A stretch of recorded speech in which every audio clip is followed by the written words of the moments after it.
All right. Hey, guys, what's up?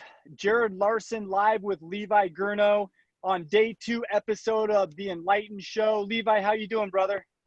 Oh, I'm doing awesome, man. I'm better because I get to talk to you, Jared. That is awesome. Guys, I want to do a quick introduction and embarrass Levi for a little bit. I'm sure a lot of you know Levi. If you're anywhere in the Pacific Northwest, you definitely know Levi. He's got an incredible story. But why he's on this call isn't because he has an incredible story. Why he's on this call today is because he's a mentor and he's my business coach. And he has personally brought light to my life in so many ways. And I know that today on this call, you're going to see and you're going to feel who this human is.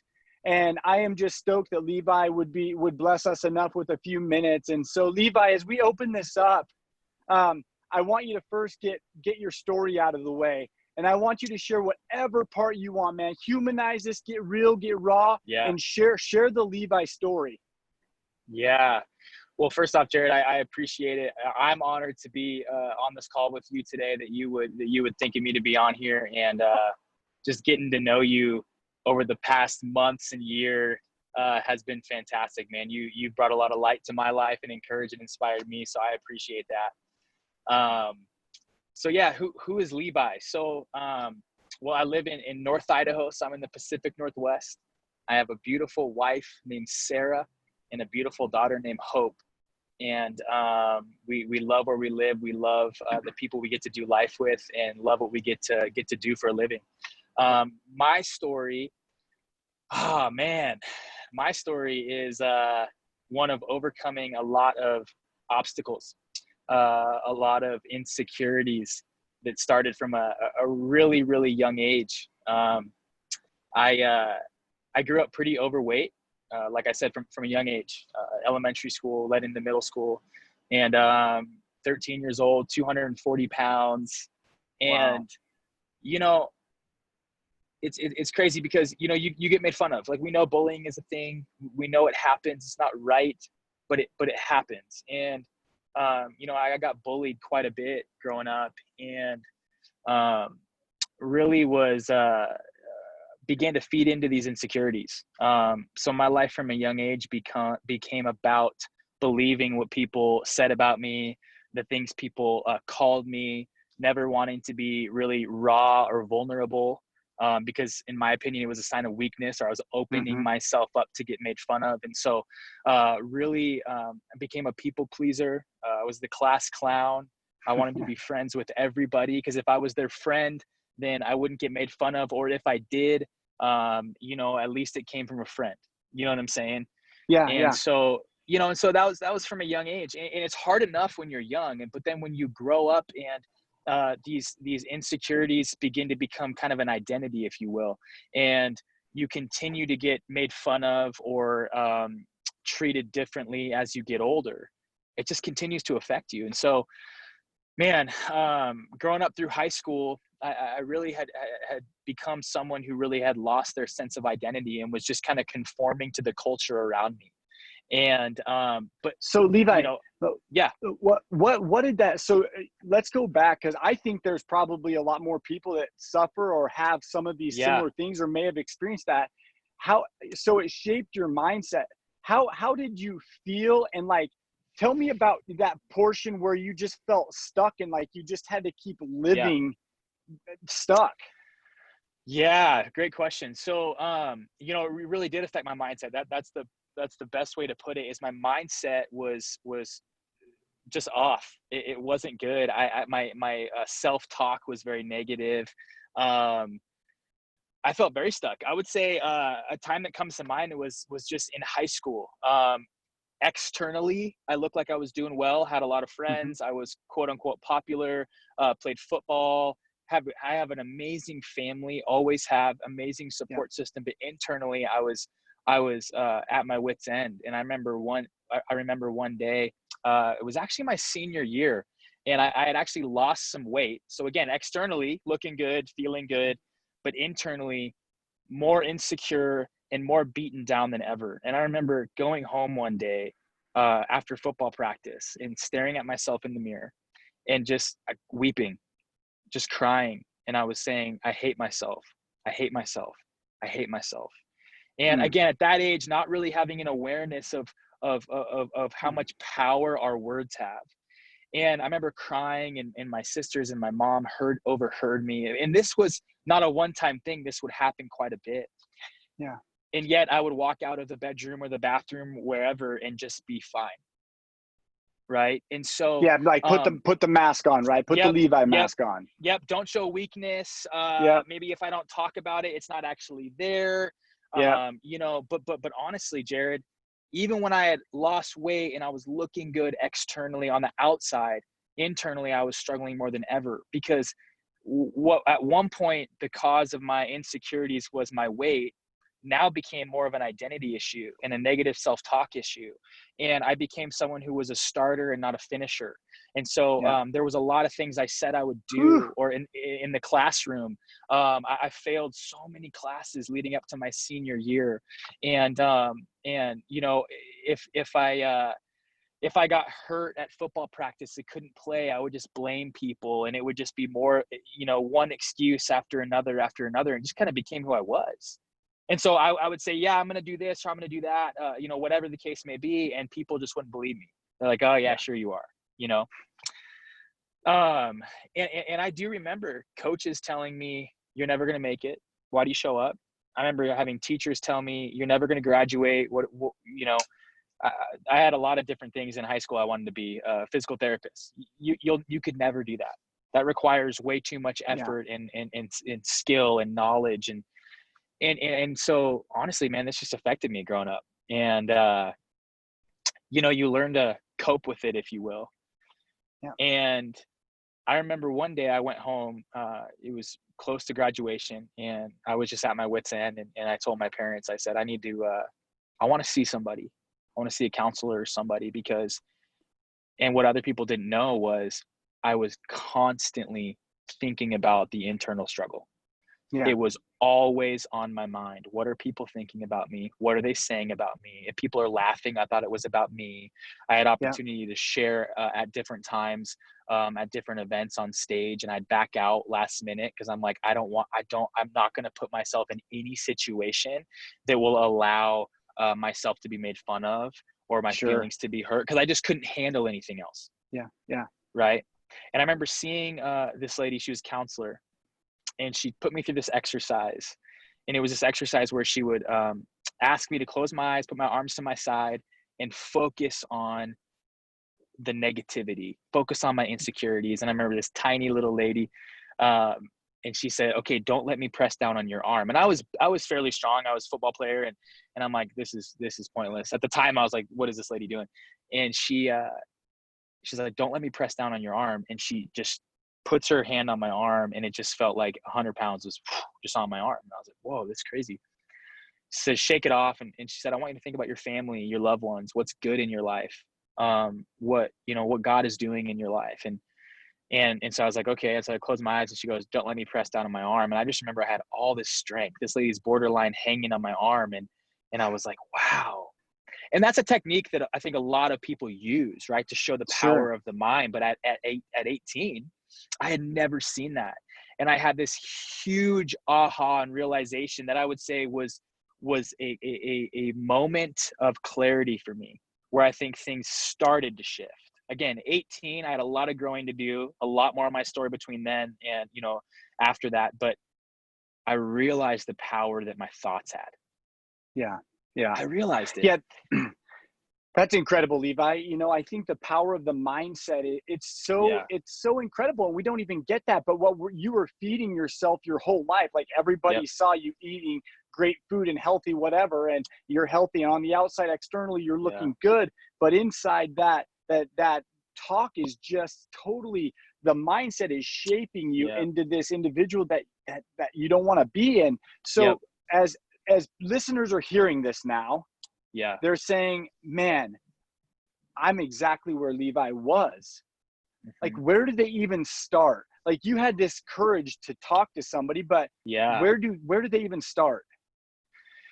Yeah, that's a great question. I'm really big on, I really believe that there are people that have been appointed or gifted the ability to help you get unstuck when you're stuck. And for me, I spoke to a counselor.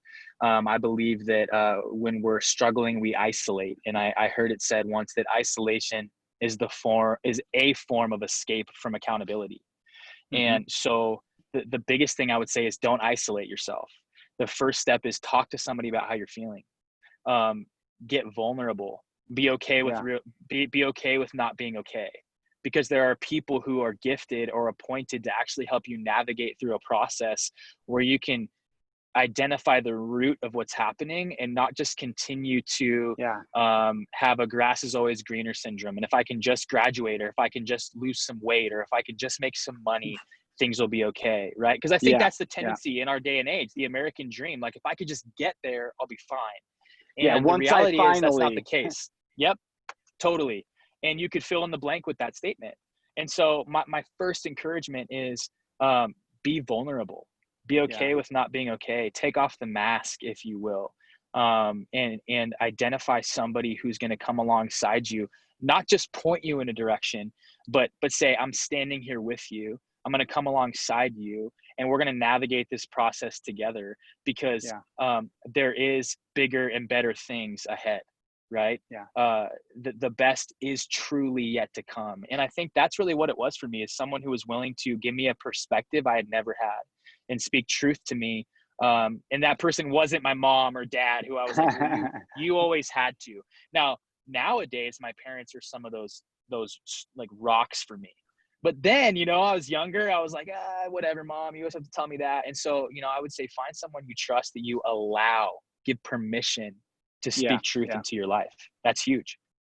I love that. Man, Yeah. Levi, this is so powerful. Thank you for sharing that. And I hope that everybody that's listening and watching, if you're struggling, have the courage, take that Yeah. step and be bold and own it. And the question that I love to ask is, how much longer are you going to continue sacrificing whatever it is that you want before you make the decision to actually do something? And here's 100%. I want to connect the dots now. And Levi, Yeah. obviously I know Levi intimately, but jump into your story now, and let's Yeah. get into that meat and potatoes of this transitional piece, and how you're able to change and become this absolute motivational piece of awesome. Well, I appreciate that. Yeah. So May 30th, 2013 is what I tell people, the day that really changed things for me. May 30th is my birthday. I was 23 years old. I had done a lot of growing to an extent, right? Like, I had 18, was aware of my mindset, knew I wanted to change, started to surround myself with different people, but still young, still deeply struggling. Yeah. And 23 years old, May 30th, found myself at a point where, again, I was reflecting on the past year of my life, and realized that day that not a lot of change had occurred. Uh, my life didn't look any different than it had the year before. 23 years old, um, lack of vision, lack of clarity, lack of purpose, Yeah. didn't know where I was headed. Physically unhealthy again, spiritually unhealthy, which my story is my faith matters most, and relationally unhealthy, just not good, not in a good place. And so I was on a walk that morning on my birthday, and I just realized that I want my story to be different. I want, this time next year, I want the story that my life tells to be different. And so, again, you've said it a couple times, the mindset of taking ownership. And I hadn't Yeah. done that. I had been a starter and not a finisher. I had been someone who never really took ownership, who always found I was a victim. I was a professional victim. And Yeah. I may have hit it. I may have hit it well from some people, but I was. And so I remember that morning specifically thinking, I need to grow in every single area of my life, spiritually, physically, mentally, emotionally, and relationally. And I don't have a choice anymore, because I always had a vision of what my life wanted to look like, Yeah. and what I felt I was called to. And I knew it was big, and I Yeah. wasn't living that life. My actions weren't reflecting that. So that morning, I always tell people, it was a very sane thought, but it really wasn't. I had some friends that had been doing the Ironman triathlon. I'd been watching it for years, and I knew what it took. I knew that it took people, a lot of people, about a year. I knew that it required a lot of discipline, which I hadn't had, And I knew that it would require a mindset shift first and foremost, and a lifestyle change. And I said to myself, I'm going to do the Ironman next year, and I'm going to commit a year of my life to growing in every single area. And it's funny because I share this that seems story. reasonable, right? Yeah, totally. It's like, it's very, yeah, it's easy. No, a lot of people are like, well, why the Ironman? And honestly, ultimately, I believe it was, again, for me, it was a moment of clarity from the Lord for me. And ultimately it was knowing what that would take. So I knew that I needed I call it a complete overhaul in my life. And I wanted to truly be a different person. And so I wanted to commit to something that would be so big and would require really all of me, that if I stuck to it and I was disciplined, the complete growth and transformation would occur. And for me, that was the Ironman. I had never swam more than doggy paddled in a pool. I had never ridden a bike other than like a Schwinn for like my 13th birthday, a little BMX bike around the neighborhood. And I had never ran more than 3 miles at a time. I mean, I grew up with asthma. Endurance just was not my thing. And I had told myself that for years. So I had seen the Ironman, I had seen friends doing it, and anyone who's seen it or a race like it, or even what you're on right now, Jared, something so big, it's so inspirational. But I would always tell myself, oh, but I could never do that. Right. Or, I'm not cut out for that. I'm not built for that. Guys like me don't do that. And again, it's that negative self-talk. It's that mindset that's just like, well, I never could. But something was different this day. This day was, you know what? Yeah, in the past I couldn't. Who I was before I couldn't. But my goal isn't to just do an Ironman, have a medal, and say, look at me, I'm a stud. That was never the motive.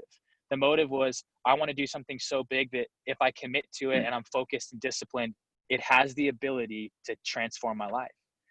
And so that day I committed to the Ironman, and I committed to doing the 2014 Ironman Coeur d'Alene. And so you just commit, you're completely a starter, non-finisher. Yeah. And you're stoked out of your mind. Like I remember I had the first day I had the vision to do NlightN the World Tour 2020, and I'm going to ride my bike basically across half the United States. Yeah.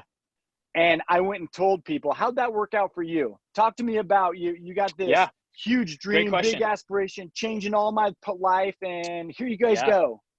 Yep. Yeah. So first thing I did is I went back to my house. I was staying at my parents' house at the time, and I told my family. So I have 2 sisters and my mom and dad.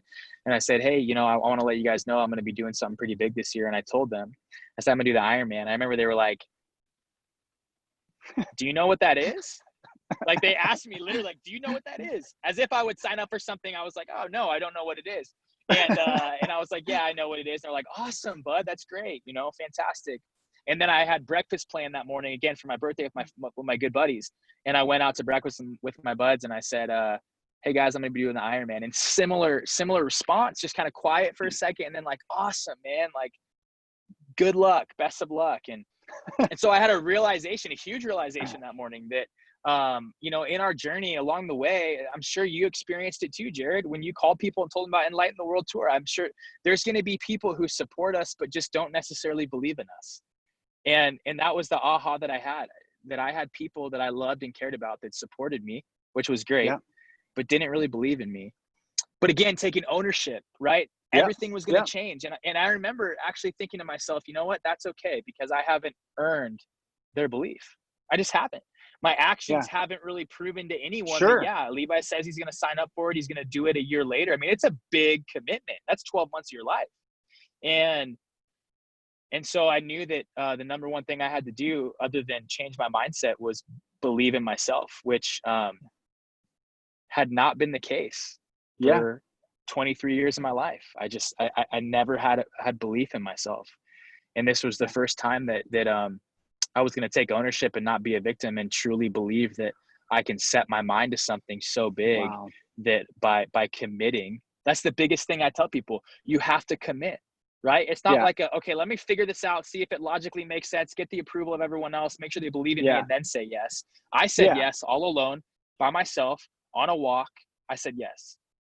But maybe your old self wouldn't have, right? I mean, not at all. Not at all. Yeah, I'm out. Yep, not at all. Yep, man. This season of my life, it was changed. It was like, let my yes be yes and my no be no. And I said yes, and so I committed. And it was different.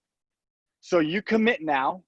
Yep. So I'm in. Levi's in. He goes and talks, and Yeah. you kind of have the dream Yeah. builders, dream bullies, builders, believers, whatever.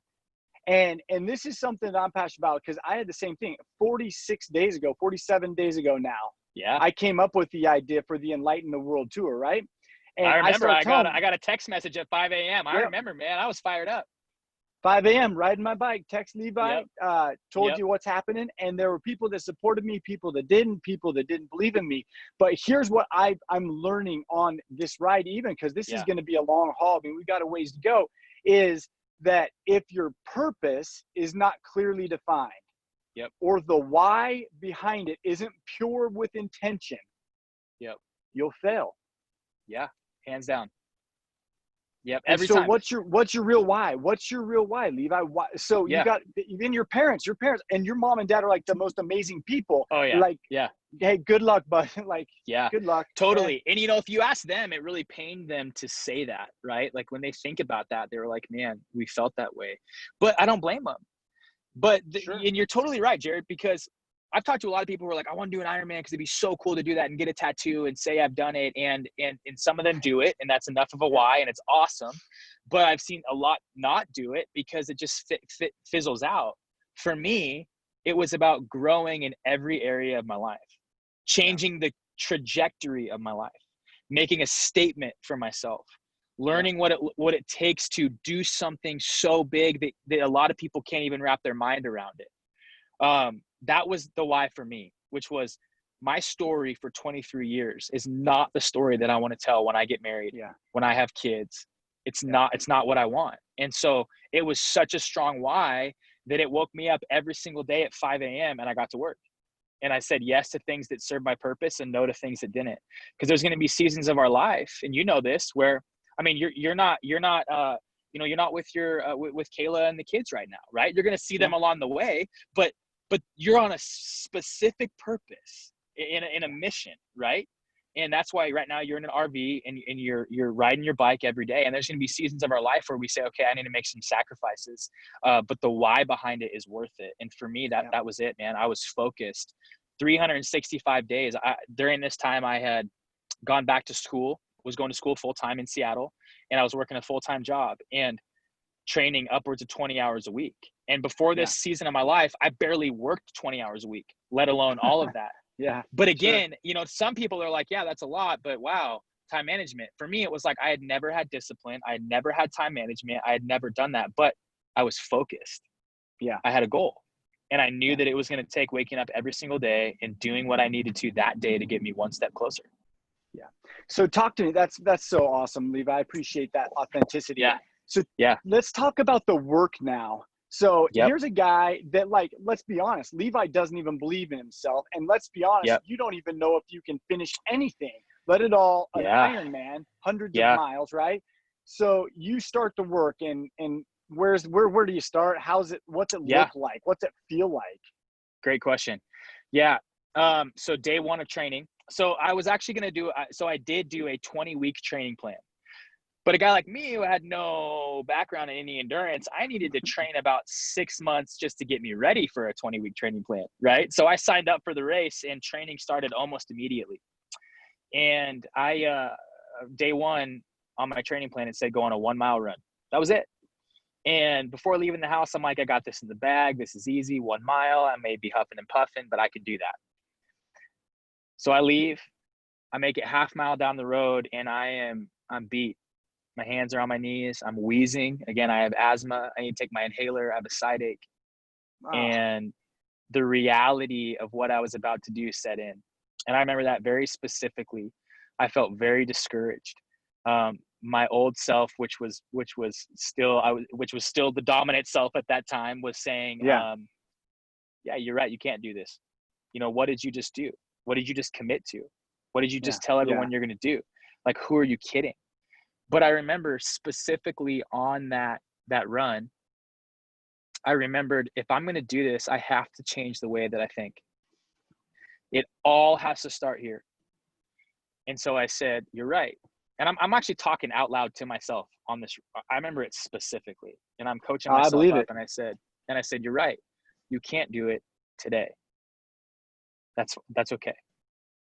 You made it half a mile today. Yep, I made it half a mile today. That's a half a mile more than I did yesterday. And I walked home and I had this realization that if we want to finish big in anything, in work, in life, in our relationships, if we want to finish big, if we want to say, I've given it my all, we have to start small, always. Yeah. It's one step. It's saying yes. Whew. It's committing, and just get your foot out the door. Like, if I thought about 140.6 miles that day, I'd have been gone. I'm done. I'm not doing it. Who am I kidding? Yeah. I can't do this. Yeah. But I remember thinking, I can't do 140.6 miles today. I can run half mile today, and I can get back up tomorrow and do whatever my training plan says, so that every day I get one step closer. And that's what I did. I focused on today. Yeah. Oh, Yeah. that's incredible. Yeah. Wow. And so you worked through that, Levi, and fast forward us to, I know just in sake of time, fast forward us to that, Yeah. to the prep just prior leading up, and let's talk about that first race of yours. Absolutely. Yep. Yeah, absolutely. So again, 9 months ish of school and training, and up at 5 a.m. and double days. And, you know, obviously as you're training and you're focused, man, my life really did begin to change. I was disciplined. I was focused. Surprisingly, when you changed your habits and you change the way you do things, the people you hang out with change, which that was awesome. I was now surrounded by people who were like-minded and thought like me and supported me. And so we'll fast forward to race week. You know, so race week, I had flown or driven back home to Coeur d'Alene. I hadn't seen my family in a little while, a couple months. And, you know, we all know that when people leave, they kind of freeze in our mind the way they left. And so I remember coming back, my parents were like, man, you look so good. You know, I had obviously leaned out, was in great shape, but also carrying myself differently, right? Because we all know that the way we carry ourselves says a lot about our confidence. And for the first time in my life, I was very confident in who I was in a very healthy way, and who I was becoming. And so I remember my parents were like, man, you look great, bud. This is incredible. We're so excited for this week. And we invited some friends over for the week of Ironman. And you know, obviously, you know, during a race, the downtown area is open the week of, and I'm turning in my bike and I'm checking in, and the energy is just contagious. And it was just awesome. I mean, I get the chills thinking about it. The night before the race, you know, comes, and we have friends and family over, and we're there to, you know, just kind of celebrate the journey and get ready for the night before. And we had some friends over barbecuing, and I was heading to bed pretty early. And I remember my dad bringing me to the side, and he said, hey, bud, let's talk for a sec. And he looked at me and he said, you know, I'm so proud of you. I'm so proud of the work you put in, and it's apparent that you've grown so much. And he said, and I want you to know that if you don't finish tomorrow, that's okay. He said, that's okay. And I remember just thinking like, what? But from his perspective, in hindsight, having conversations with him, right? Like, I was his son that he was protecting, who had never finished what he said he would do, who struggled his whole life with insecurities and lack of belief and lack of, like just believing that I could even do anything. And so he was protecting me.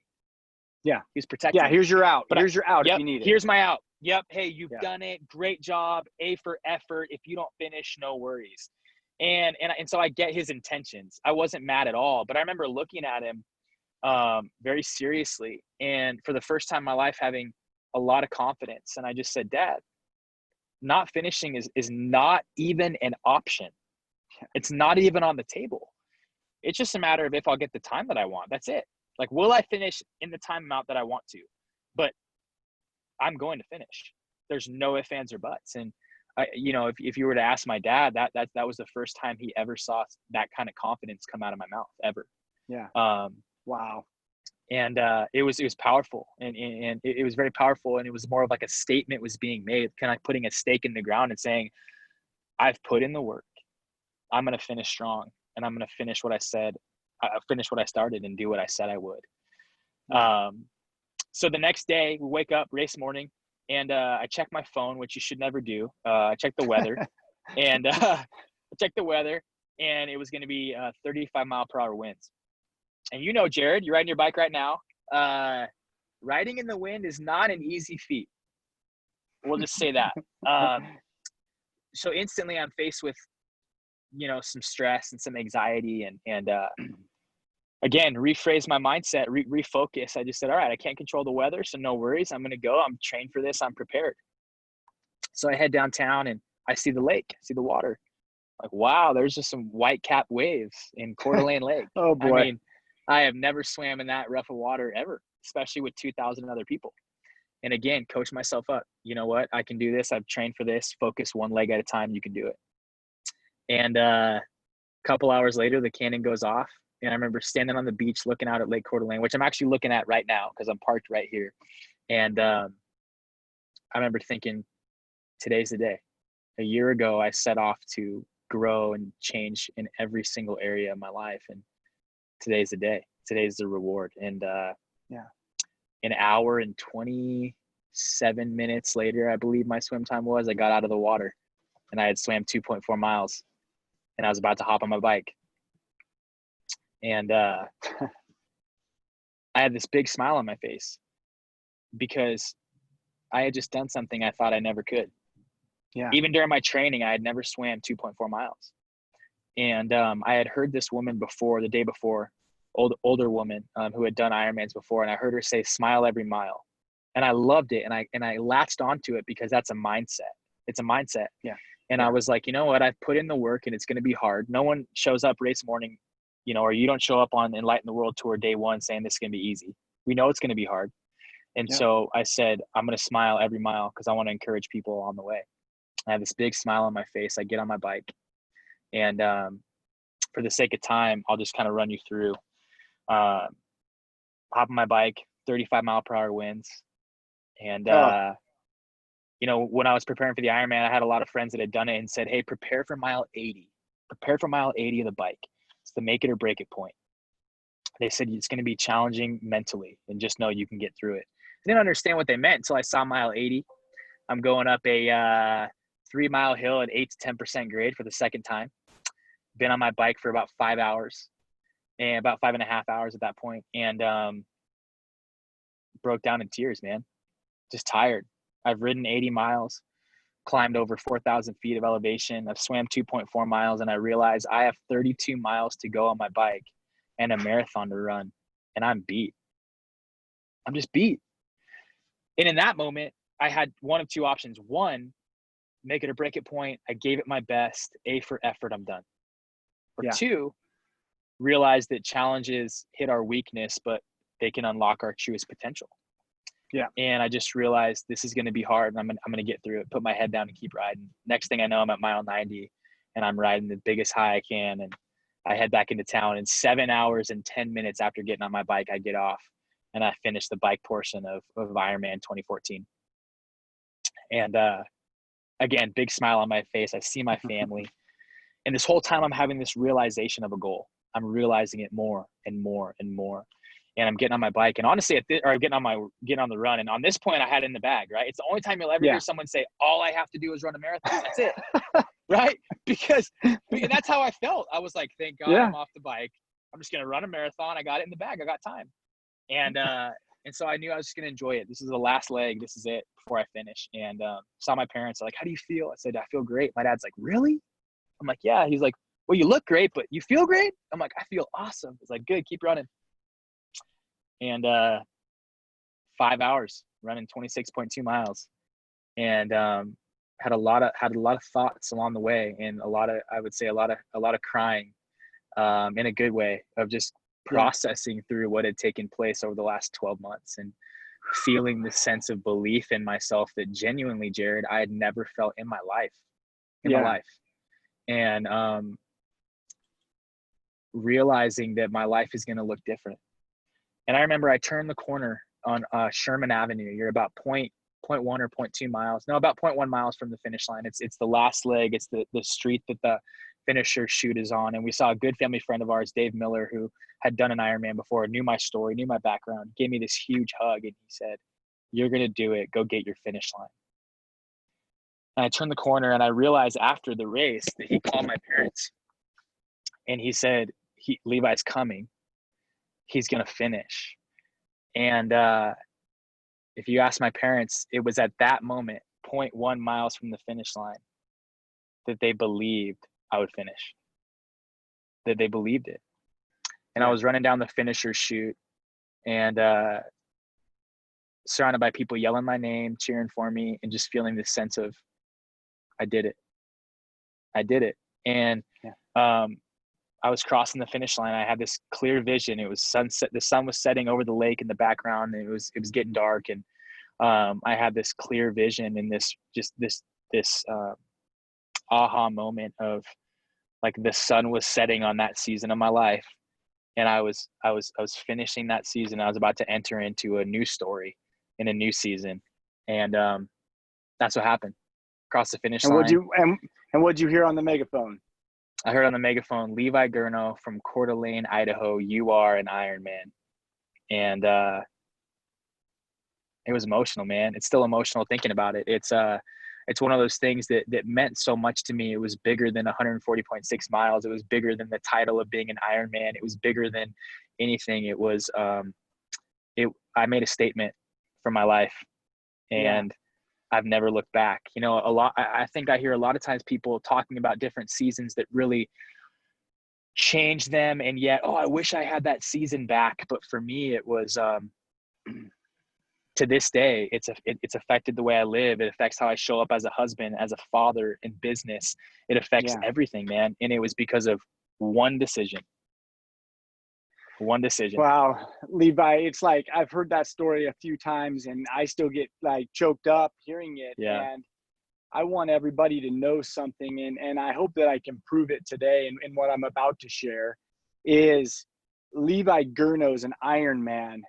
But in my opinion, crossing the finish line wasn't that impressive. Yeah. What was really, don't get me wrong, it was really impressive. But the really impressive thing was the day that you went on a walk and you chose to say yes to changing your life. And one of the whys in my life is helping people write their story. And I have a firm resolve and belief that no matter what's happened in your past, from right now moving forward, you can make any decision in your life to change the trajectory, to write the new chapter to your story or anything. And guys, I'm here to tell you, Levi's an Ironman who made a decision, but the habits are so deeply rooted now that he's the top real estate agent on RMG. He's a business coach. He and his dad have this crazy flourishing coaching company. Influence is just absolutely epic. And I want to share with you guys something. I'm going to ask you, Levi, what's your mission statement? What's your mission? What's that purpose? Yeah. So my mission is to inspire others to chase their dreams. That's my mission. And if you asked me what my mission was in 2013 and 2014, I probably wouldn't have known. But I discovered my mission in that process. I've refined it, and my why is just that: inspire others to chase their dreams. It doesn't matter to me what that dream is. You want to be an Ironman? Chase it. How can I help? You want to own a business? Chase it. And I'm very specific with the word chase. It could be pursue. There's no right or wrong, but for me, the chase, it implies you're going after something. You are with reckless abandon. And I just think anymore nowadays, we lose sight of our dreams. Dreams stay dreams, right? I feel like a lot of times dreams stay dreams. And my mission is to see people chase those, because as you chase your dreams, you inspire others to do the same when you begin to change and transform lives because you said yes to something. Yeah. Well, and so then fast forward lots of years, and I am approached by Terry, Levi's dad, to become a sponsor for this crazy thing called Day of Influence. And I'd get a couple minute spot to come up and speak on stage and share a little bit of my gift, but more than anything, just support this beautiful, brilliant cause that you and your dad put on. And I met Terry and I met Levi. And afterwards, backstage, Levi and I connect, and we said, you know, man, I don't know, but there's something bigger here. There's something here. And that's when we engaged Levi to come and start coaching me, start coaching our company. And here's something that Levi and I have talked about already, but he helps people chase their dream. 8 years ago, I manifested on a vision board me riding my bicycle across the country, stopping at various locations and motivationally speaking and helping inspire people. And that was 8 years ago. And I let that dream die. It just died. Wow. It went away. And then fast forward 8 years. Now I am president of Next Title. It's absolutely impossible. There's no way that I could potentially do this and have 25 days a month of work to ride my bike across the Pacific Northwest and start sharing light. And Levi has inspired me to do that, to chase my dreams. It's unrealistic. It's impossible. But I will tell you what Levi has helped me see in myself is the reality of anything that I want to do. And once I just make the decision, you just got to make the decision and you just got to do it. And 44 days ago, when we started the tour, was when I made the decision to do it. And I had to line everything up, everything from RVs to work to places. And it's been crazy and chaotic. And that's not to mention, I got to ride my bike 1,100 miles too. And so guys, I want you to know that when you know what your purpose and your why is, your mission statement, ours is helping you write your story. And this tour is to bring light in dark times, man. It's to help share. It's to connect with people. And the greatest connector that I believe is story. And I will tell you right now, anybody watching this has connected with Levi Gurno because his story is powerful. He was vulnerable. He was raw. But guys, at the end of the day, we're all humans desiring to be led, desiring something better, to grow. And Levi, you epitomize that. And I just want you to know, I am so grateful for your inspiration and your desire to push and pull me to chase my dreams, because I'm sitting in an RV with 3 sweaty guys right now, riding my bike way too far. And interestingly enough, today's stage has been on my calendar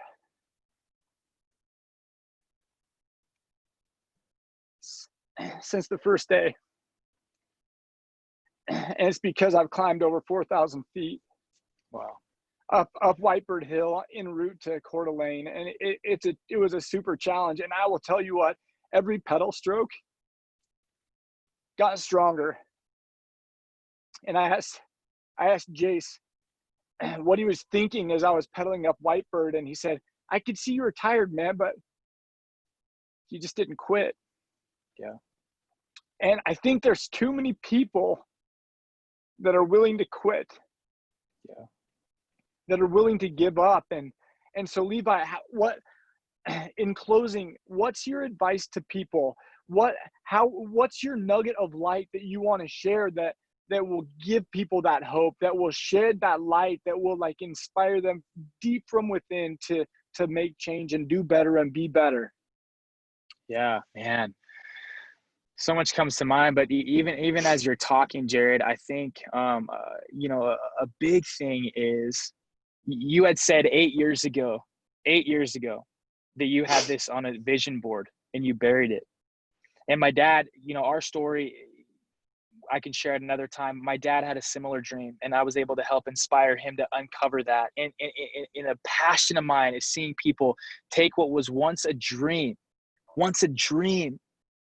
but it's been buried so deep down within, whether that's because of work or busyness or grief or insecurities or financial issues or whatever the case may be. It just stays a dream. But I truly, truly believe that every single person on this earth has a purpose. I believe there's a plan for their life. I believe that it's bigger than ourselves. And I think when we begin to say yes to things like you've done, like I did, like other people that are in our circle, when people say yes, you don't have to figure out how. You don't need to know the 140.6 miles. You don't need to have already climbed 4,000 vertical feet. Say yes. If you say yes, you begin to move forward. Your thinking begins to go, okay, how can I do that? What does that mean? And when you say yes, you begin to discover the reason why. You begin to discover your purpose. And again, everybody has a purpose. Everybody. I think what I'm most passionate about, Jared, and what I would tell people is that when you say yes, you begin to transform your life. You begin to change, you begin to grow, you begin to write a different story.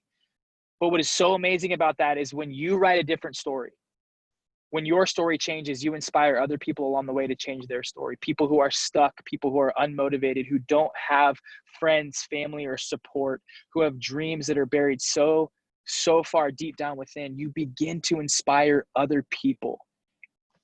And now it's become so much more than just about you and your life. It becomes more about the light that you shine. It becomes more about other people changing their life. And that has generational impact. Yeah. That has community impact. It has world impact. But the cool thing is we don't have to think about the impact we want to make. We just have to say yes. We have to say yes and trust that along the way, you will make an impact on somebody's life, sometimes numerous people's life, that can change a life forever. And so what I would say is anyone who's watching, anyone who has a dream or a goal, I don't care how big or how small, is it an Ironman or is it a 5K? Is it you want to get married someday? Is it you want to lose weight? Is it you want to start a business? Whatever the case may be, your dream is worth chasing. And all you have to do is say yes and connect yourself and surround yourself with people who are purpose-driven, who believe in you, and who will support you along the way. And I'm telling you what, the difference that we begin to make in the world is unlike anything we could ever ask or imagine. Yeah. Wow, Levi, I am so humbled. I am super humbled. What you shared with us is major light. It's massive light. And I am so grateful for you spending some time with us today. I'm pumped. I'm stoked out of my mind to ride my bike up to Coeur d'Alene, see you and the family, and also have you jump in the RV and join us for a little bit. I will tell you that, guys, please listen to what Levi shared today. He said yes to changing his life one day. He's challenging you and urging you to say yes to a goal, dream, or whatever it is, maybe something that you've buried. Just say yes. And guys, the second you say yes, you will start to grow and transform. I had a call with Christy Anstein earlier today, and I said, she was asking me, how's it going? I said, the most amazing thing is this ride is transforming me. Wow. And who I'm becoming along the journey. And I hope that everybody on this call will understand it's not about the destination. It's about who you become along the way. And it's about who Levi became as he trained to be Levi Gurno from Coeur d'Alene, Idaho. You're an Iron Man. It was who he became. Yeah. And Levi, I'm so proud to be a friend, a colleague, and a client of yours as you coach me up and help me become a better person. Man, I appreciate it, Jared. Seriously, it means the world to me that you have me on. And it's no secret the light that you're sharing, man. You've inspired people. August 1st, I woke up and I saw your video taken off, and it gave me a shot in the arm that has just stuck with me, man. And so I appreciate you, love your team, and can't wait to see you and join you in the RV. And there's epic adventures that await. So everyone watching, thanks for listening. And like you said, Jared, say yes. Whatever that is, say yes. Say yes, brother. Levi, good to see you, bud. We'll catch up soon. Take it easy, Jared. All right. See ya.